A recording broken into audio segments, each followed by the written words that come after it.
Personne, non? Est-ce qu'il y a quelqu'un qui a déjà vu ou entendu cette histoire?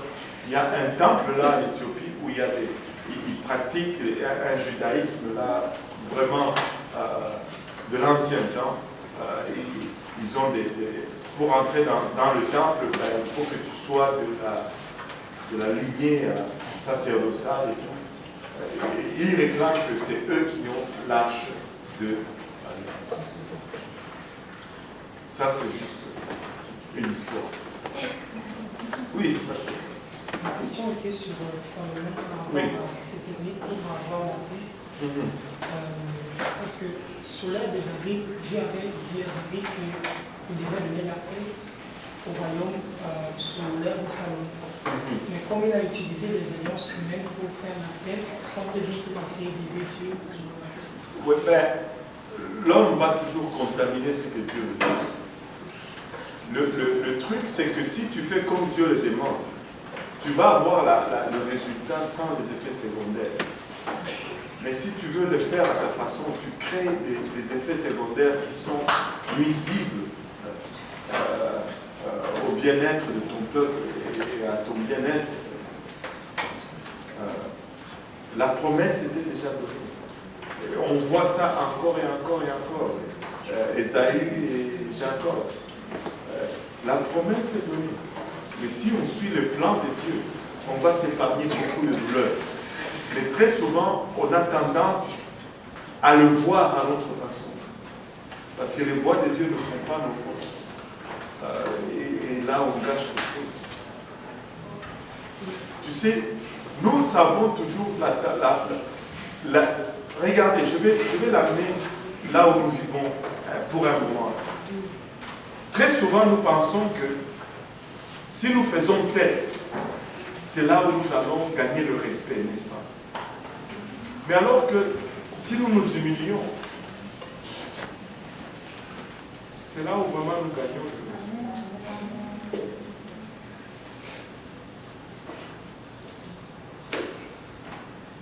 Le plan de Dieu, c'est l'humilité.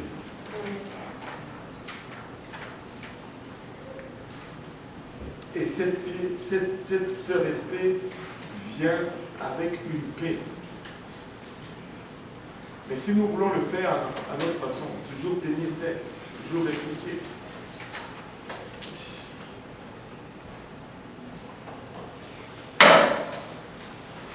rien de bon. Oui. Par rapport au second temple qu'ils ont construit sous l'ère de Jérusalem, ce temple était sans l'arche de l'Alliance. On ne parle pas de l'arche de l'Alliance du tout, là.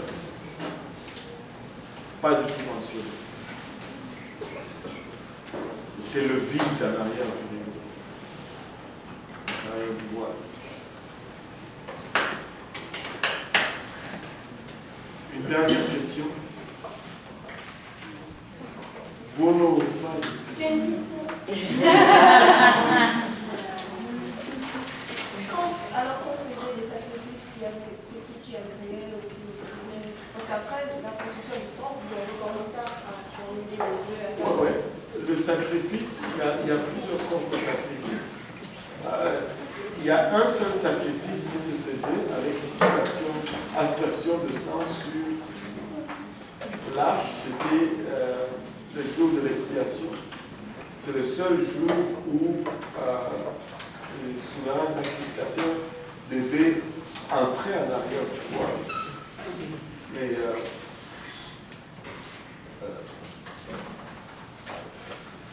ce n'est pas la présence de l'arche à l'arrière du voile qui fait que Dieu a créé le sacrifice. C'est que si le sacrifice est fait avec respect, Dieu a créé le sacrifice et l'arche.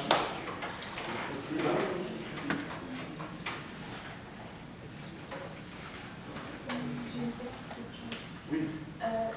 On dit souvent Petite, hein?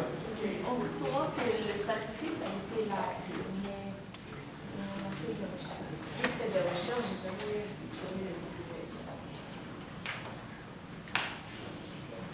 mais l'animal, il a été là.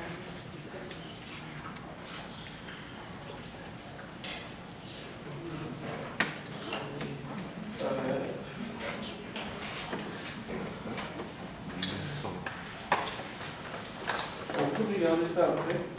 Je crois qu'on va pas le rapport avec la leçon.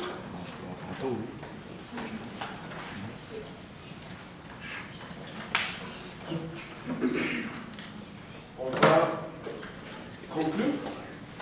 Pas de questions? Des questions? C'est ça, quand on avait parlé de péché, il y a de grands péchés, pas de petits péchés.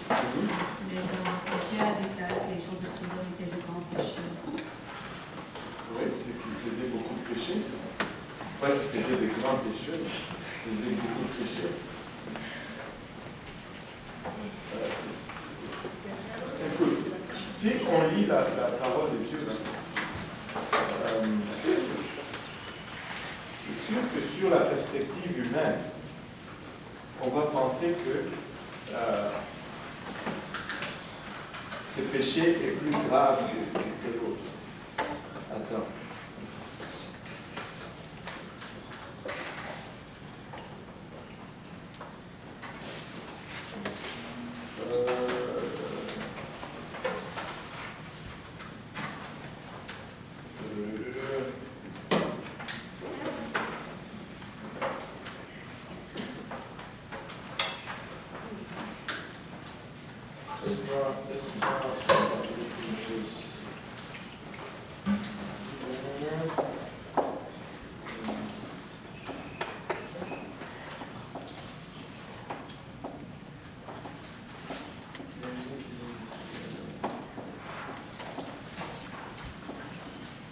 Regarde. Apocalypse 21.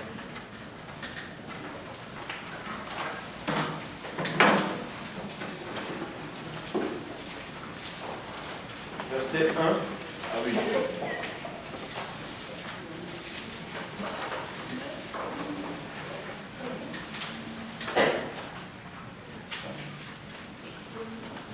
Quelqu'un peut le lire à haute voix? Puis je vis un nouveau ciel et une nouvelle À haute terre. voix? Puis je vis un nouveau ciel et une nouvelle terre. Car le premier ciel et la première terre avaient disparu, et la mer n'était plus. Et je vis descendre du ciel auprès de Dieu, la ville sainte, la nouvelle Jérusalem, préparée comme une épouse qui s'est parée pour son époux. Et j'entendis du trône une forte voix qui disait, voici le tabernacle de Dieu avec les hommes. Il habitera avec eux, et ils seront son peuple, et Dieu lui-même sera avec eux. Il essuiera toute l'âme de leurs yeux, et la mort ne sera plus. Et il n'y aura plus ni deuil, ni cri, ni douleur, car les premières choses ont disparu. Waouh, qui aimerait être là? On a hâte. Et celui qui était assis sur le trône dit, voici, je fais toutes choses nouvelles. Et il dit, écris car ces paroles sont certaines et véritables. Et il me dit, c'est fait, je suis l'alpha et l'oméga, le commencement et la fin. À celui qui a soif, je donne la source de l'eau de la vie gratuitement. Celui qui vaincra héritera ces choses. Je serai son Dieu et il sera mon fils. Mais pour les lâches, les incrédules, les abominables, les meurtriers, les impudiques, les enchanteurs, les idolâtres, et tous les menteurs, leur part sera dans les feux ardents de feu, de soufre, ce qui est la seconde mort. C'est quand je dis qu'il n'y a pas de petits péchés, de grands péchés, c'est que tous les péchés conduisent à la même adresse. Même un lâche.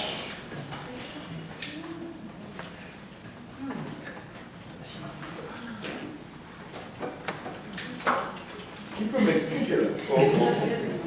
Qui peut m'expliquer un peu c'est quoi un lâche? Tu veux expliquer un lâche? Vas-y. C'est quelqu'un qui, au début d'un projet, est vraiment excité et tout ça. Puis plus le projet avance, il dit oui, je vais le faire. Puis arriver sur le moment où il lâche. Il lâche.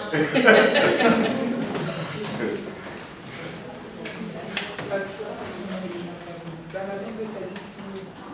Et timide. C'est un signe. Ça fait peur.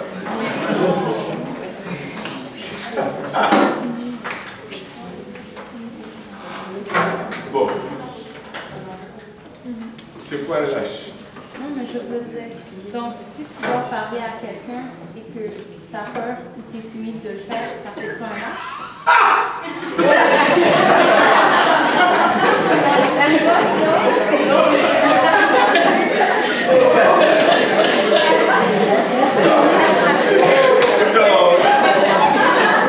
C'est poussé trop loin.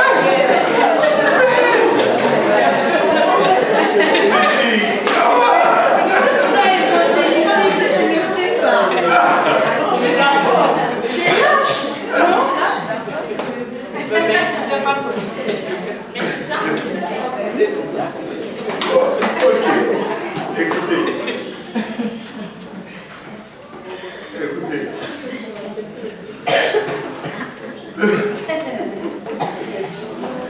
Pardonnez-moi le possible.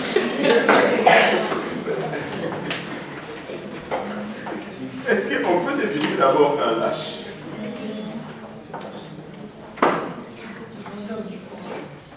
Hein? L'envers du courage. Qui abandonne facilement.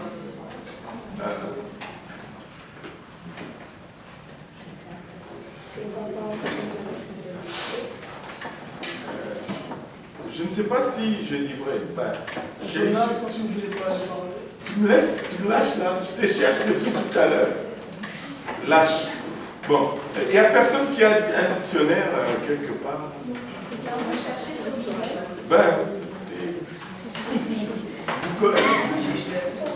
Bon, d'après l'étymologie de l'ancien, là, ce n'est pas un adjectif déverbal de lâcher, lâcher, lâcher. Bon, qui n'est pas traduit, qui n'est pas signé, comme il pourrait le deviner. Péjoratif, mot et paresseux, qui manque de courage, vil et méprisable, qui dit que donne nombre d'honneur. Mou, paresseux.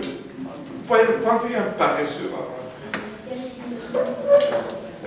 qui manque de courage. Écoute, et je pense que aussi il y a un autre aspect que moi je veux toujours amener là-dessus, là, c'est que la lâcheté, ça devient vraiment une lâcheté, surtout quand c'est pas seulement moi qui est impliqué dans l'affaire. On a un projet de groupe. Au lieu que tu fasses ta part, tu ne fais pas ta part et tu laisses tous les autres à faire. Ça, c'est être lâche.